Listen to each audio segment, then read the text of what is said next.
any sort of split push, good wave clear. I mean, it's a very balanced and just solid opening from them this far. Not only that, they have, I believe, the two best puck players in SEA. Nando's puck is completely legendary. Teams that play against Execration always ban puck. Let's not forget about Raging Potato. He's playing the 3 position right now, but obviously back in the days where he led Mineski, he was playing either 1 or 2. Also known as Jay or Bimbo, arguably the most famous player from the Philippines, I would say. Absolutely. And he also runs an amazing puck. So I think moving forward, if you've done your homework against Execration, you have to ban puck against Execration. I do remember that Nando puck game. I think it was their clinching game where they qualified for TI in the SEA qualifiers. I was just watching it, and everyone was just screaming about Nando and how amazing his puck was. Exactly. Yep. Sick phase shift after, sick jaunt, just well-timed blinks, completely just running circles around the opposition. I remember he had a play at the top side shop where he was killing 2 people, bought a blink dagger at the middle of a couple of kills, and then just killed 2 more. I mean, this guy is absolutely amazing. We are kind of hyping him up a little bit, but let's see if he delivers. And no surprise, LFY picks Dragon Knight for Super. He's sitting here. Damn it, I'm playing Dragon Knight again. Do you think he says, damn it? I think he's just, that's the beauty of Super. Like, he accepts his fate. This is his role for the team. The tempo controller, the selfless mid who will create space. I guess it gets to a certain point where you walk into the kitchen. Like for me, I walk in the kitchen and there's white rice on the table. It's like, well, it's normal. Yeah, I've accepted it. Have you gotten tired of white rice? No, it's great. Yeah, exactly. So yeah, it's like, all right, Dragon Knight, let's go. I mean, you at the same time, you're not like, oh yeah, white rice, but you're just like, yeah, true. Yeah, okay. So let's get into the heads of the players. That is my psychoanalysis, very professionally done, of how Super looks at playing Dragon Knight. But there you go. But yeah, I think the weak link for LFY, the player that I'd be concerned about coming into this tournament, and the one I will personally have my eyes on, is definitely Inflame. Inflame for sure had a pretty abysmal showing at MDL. He looked solid, I would say, in the first couple matches they played at the Summit 7, where they made it to the winter bracket finals.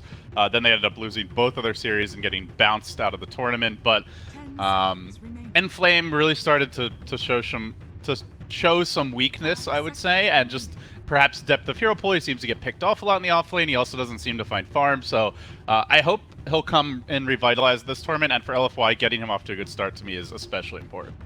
His inconsistency is actually costing LFY a lot, because the way that DDC and Afu plays, they play very sacrificial 5 and 4. They give most of the farm to the 1, 2, 3 position. So if you have a 3rd position player that isn't utilizing that farm well enough, then you drag your team down comparatively much more than, let's say, another offlaner for a different team. But Necrofalls is a team pickup here for Execration, and right now this team looks heavily magical, really saying, look, I know you have a ton of armor on Dragon Knight, and I know that Lich could give a lot of armor to the rest of the team, but we don't care. We're going to just pop a Veil on your team, and we're going to kill y'all from the magic side. Time for the mass pipes strat, perhaps? Dragon Knight pipe first as an item, like, it just looks really like, ugh, why are we seeing DK pipe all the time? But this might be the game to actually do it. I don't know if you get it first. We'll see what the other picks are, but historically when Super plays Dragon Knight, he's like their main initiator. They maybe have one support who can somewhat start fights, but depends a lot on what they get for Inflame. If Inflame's on a tempo control, I think you could go for something like the pipe or another good 5-man item early. They'll grab the AA now, so setting up for a pretty good pick-off style lineup, I guess. Now it's a little weird because you already have a Lich, so where's the tempo control going to come from? Is this an Afu Ancient Apparition, or do they have some shenanigans planned? I guess it has to be Afu, although I guess maybe you could play Core Lich. Core Lich? Offlane Lich for Inflame? Look, when you can't die if your creeps are always being denied and you're hugging the tower. You know what the crazy thing was? When the talent tree first came out, I believe one of the LGD squads picked Lich as a core. They're like, oh my god, plus 150 damage or whatever it is. And then I believe it was Joe playing it back when the talents came out, and he got absolutely dumpstered. So we'll see if LFY goes back for the core Lich. I doubt it. But moving to your point about the AA pick, obviously quite good against Necrofalls. You just prevent that huge regen from coming out even after the Reaper Scythe kill. But both the LFY and the LGD squad just loves this hero. They first pick this hero a lot of times. They generally combine it with Void. I do believe there's like an 80% win rate when they do pair Void with AA together. And Void is still in the hero pool. I think Void also quite okay against what Execration's got currently, if they want to go that route. Yeah, it would give them definitely some good late game scaling potential, which they seem to be lacking from the core role. Granted, it's only a Dragon Knight thus far, but we'll see what they do. Execration grabbing the Witch Doctor now. Into the AA. A double heal strat. No fear against the AA. I don't know, dude. We don't really see much Witch Doctor, Lumi. It's really like only if, you know, a Chen or Enchantress gets picked, and with those heroes having fallen off in popularity, you know, Witch Doctor has also fallen by the wayside. He's mostly just picked for the cask. I think for a team like Fnatic, the Voodoo Restoration is very important because they 5-man relatively early. And it seems like Execration is doing the same, right? Look at you were talking about, you know, if a Void gets picked up here for LFY, they do have some strong late game implication. And Execration says, yeah, we know that. We're going to just try to beat you before that late game even comes online, because look at this lineup here from Execration. Once you pick up a Blink Dagger on Sand King and Puck, you're just good to 5-man and kill repeatedly. Yeah, as for Execration, it's a strong kind of death ball squad, but what they do lack is a building hitter right now. So curious to see what that could be. I mean, I guess I'm thinking it's how is this puck going to be lane? I suppose that's really the question. Is he a mid puck? Is he an off lane puck? That's the beauty, right? It could do any and then all. What kind of mid building towers or off lane building hitters are left?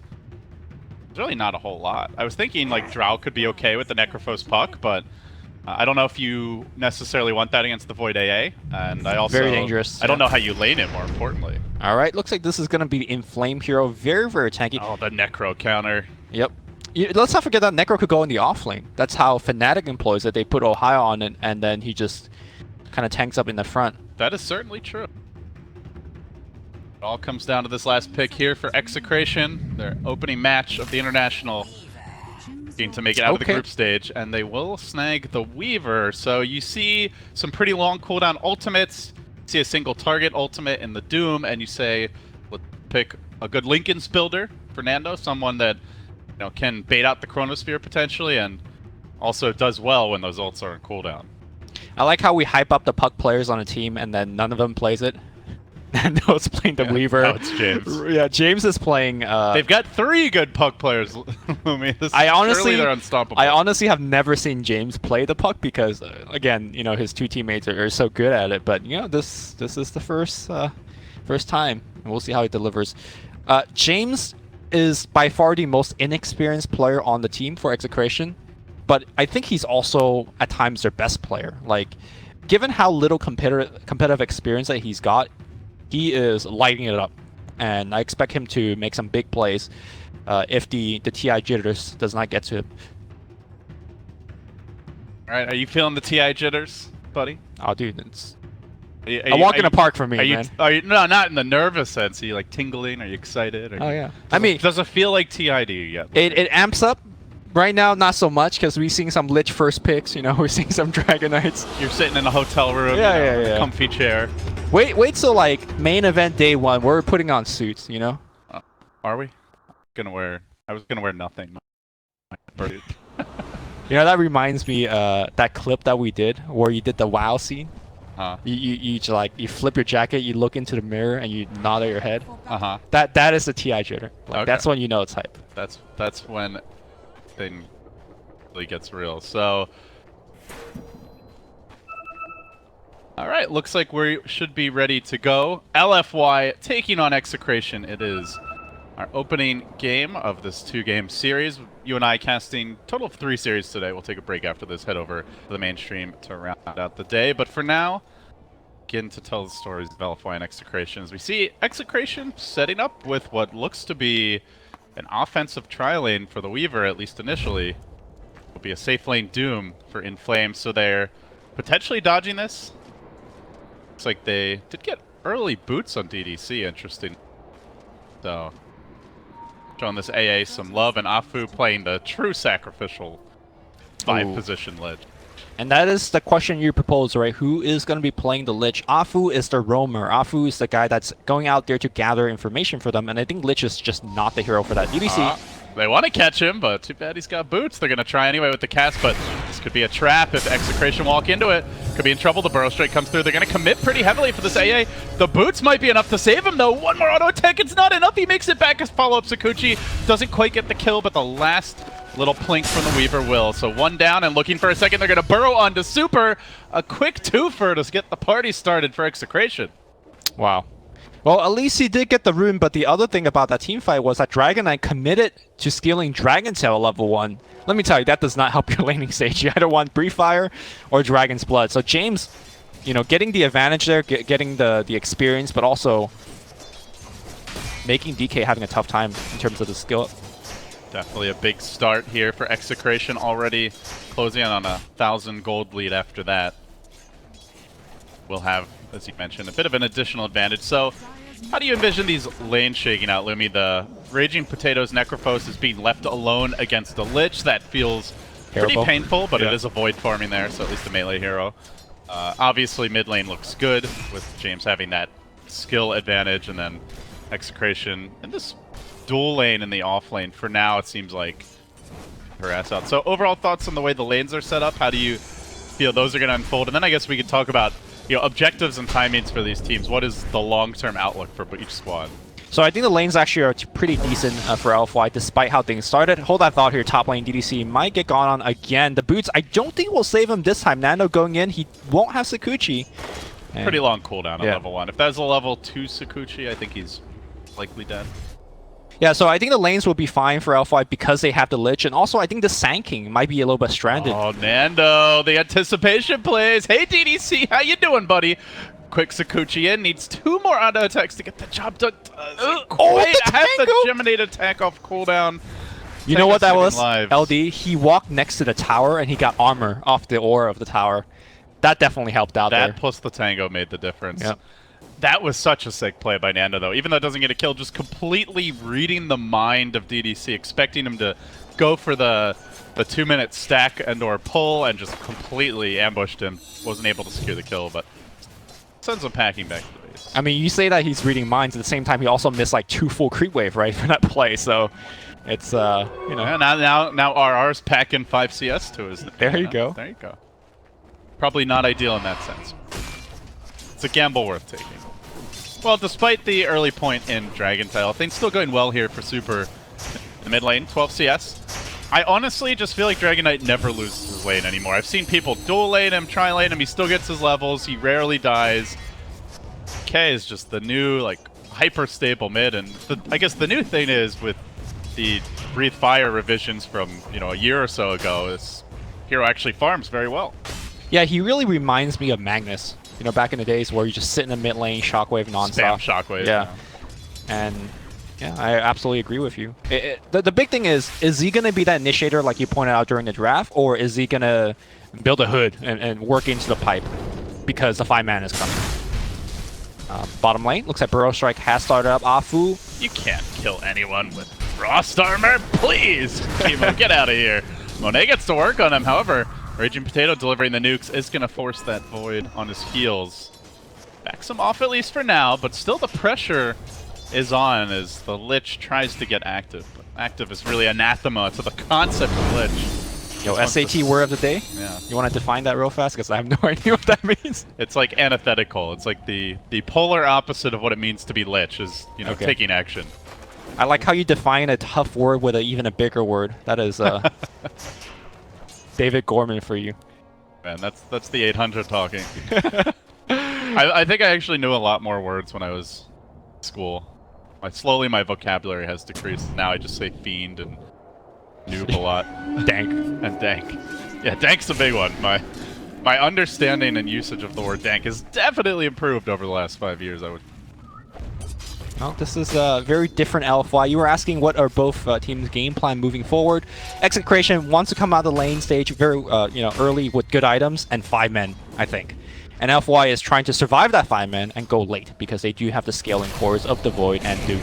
Top lane looks like Inflame might be in a lot of trouble. Nando going in, but it looks like he might just die if this Kofi ticks in, and it will. Oh, Nando, no respect for the power of the Doom with Scorched Earth level 2. He is not an easy takedown. Meanwhile, in the mid lane, looks like Execration are setting up. Try to make a rotation on Super, but he hugs the tower. He will play Keep Away, and now instead Chemo RR need to make their move top, so they really want to take this Doom down as he closes in on level 6. Maybe DDC will be the lower hanging fruit though. Reveals himself, quickly gets found, and then gets jumped. Burrow Strike following up the cast.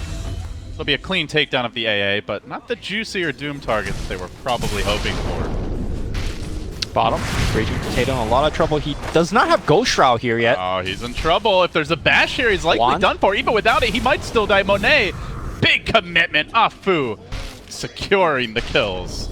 They get 2 to 3 as LFY get back in the game. Farm-wise, they are grossly out-farming Execration with the Lich as well as the safe lane Necro being left alone. He's falling apart, and yeah, in the middle lane, jump forward. James getting to work here, wants to make the move on Super, but that Dragon Knight's so damn tanky. Gets off the Breathe Fire, and 3v2. He stands and survives. He gets to the Shrine. He's gonna live. No Execration. Got to get out of here. Phase shifting. Looks like James will make it back. DK doesn't lose his lane, man. I'm telling you, like, no matter 3v2, and he still gets the kill and lives. I mean, speaking of losing lane, look at Raging Potato right now. He's level 4 as a safe laner. He's walking into jungle to pick up bounty runes. Oh, James using the Dream Coil defensively. If he goes down, it really is an unmitigated disaster for Execration, but the coil will save him. He wants to go back in, dodging the orb. DDC. Whoa. He walks back in. No silence available, but one more auto tech finishes it. However, he gets cold feeded. Then Dragon Tail. The stuns are stacked up here by Super and gets him with the Breathe Fire. No chance for the phase shift dodge. Absolute madness in the middle lane. Now 4 to 4 at 6.5 minutes. Very back and forth in the early moment. This is really going to slow down Execration's ultimate game plan, which is, you know, do well on the lane stage and start 5-manning. With this kind of lanes, I'm not sure what they could 5-man behind. Nando really is the only person that's doing well, but he's playing Weaver. He gets doomed right here. Inflame hits level 6 before he does, and I do believe this is going to be a kill. RR, can you get the deny? Some hero bounces. Inflame. There you go. Doesn't get anything out of that. Bottom. Aside from forcing the Weaver on his heels, and in the bottom lane, Chemo jumped here. They might try to make a move on Monet. Unfortunately, though, there is no Reaper sight. He's still not level 5. The Lich just quietly winning that war of passivity. And when he's, hey, if you get a kill, that's just a bonus. But this is really bad for the Necrophos. I mean, this hero is not a good comeback hero. He is not a turbo farmer by any means, and he has had an abysmal start in the bottom lane.